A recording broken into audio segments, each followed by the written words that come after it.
Pouvez-vous nous expliquer en gros, c'est quoi les Jeux des 50 ans et plus? Oui, en fait, les Jeux des 50 ans et plus, c'est un grand rassemblement pour, comme on le dit, des 50 ans et plus. On rassemble surtout des gens de la Gaspésie et des îles de la Madeleine, mais on a aussi de l'extérieur qui viennent. C'est un événement, on peut compter en fait plusieurs volets. On a un volet compétitif qui rassemble environ 22 disciplines. On a aussi un volet culturel, donc 4 activités. Les activités culturelles sont ouvertes vraiment à toute la population, versus les compétitions, il faut vraiment que ça soit 50 ans et plus parce qu'il y a des petites médailles à gagner.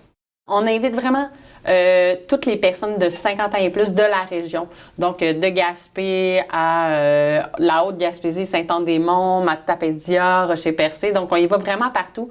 On a aussi une trentaine de personnes généralement qui viennent des îles de la Madeleine, donc pour nous, là, c'est vraiment un grand succès parce qu'on rassemble une grande partie des 50 ans et plus de la Gaspésie. On accueille aussi des gens du Nouveau-Brunswick, Côte-Nord, Bas-Saint-Laurent, Québec, donc c'est vraiment ouvert à tous, là, mais des 50 ans et plus. OK. Puis ça, c'est un événement qui va avoir lieu au mois de juin. Oui, en fait, c'est la 15e édition qui va avoir lieu au mois de juin, du 13 au 16 juin prochain.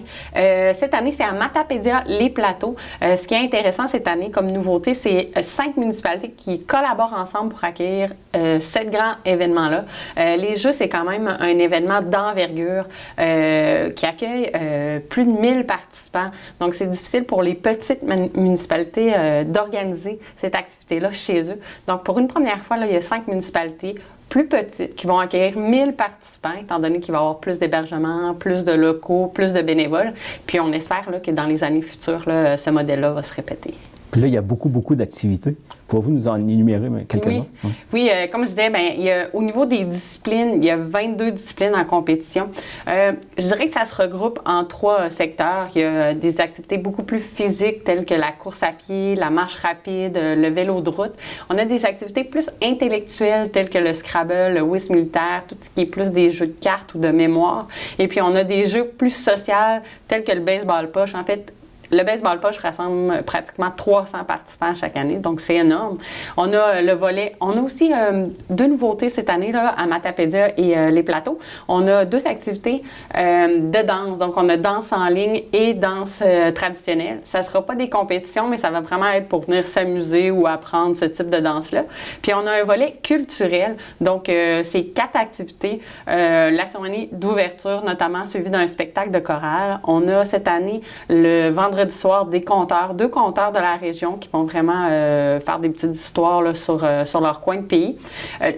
Toujours le fameux banquet le samedi qui rassemble environ 400 personnes, qui est suivi d'une soirée de danse. Donc, toutes les personnes qui vont faire de la danse en ligne ou la danse traditionnelle vont pouvoir montrer tout leur acquis la soirée. Et pour terminer, le dimanche, on a le brunch et la messe des Jeux. OK. Puis là, les gens intéressés à participer, il faut qu'ils s'inscrivent. Il y a une période d'inscription. Y a-t-il des dates limites pour les inscriptions? Oui. Donc, on commence dès maintenant. En fait, tous les dépliants sont envoyés au Club des 50 ans et plus, aux municipalités, à d'autres clubs spécialisés. Dans le dépliant, il y a un formulaire d'inscription. On peut aussi s'inscrire en ligne au www.urlsgym.com. Et puis, il faut s'inscrire avant le 29 avril. Par contre, il y a une pré-inscription jusqu'au 29 mars. Tous ceux qui vont s'inscrire avant le 29 mars vont courir la chance de gagner un forfait plein air là, sur les plateaux. Ça inclut une descente en canot, une nuitée ainsi qu'un souper.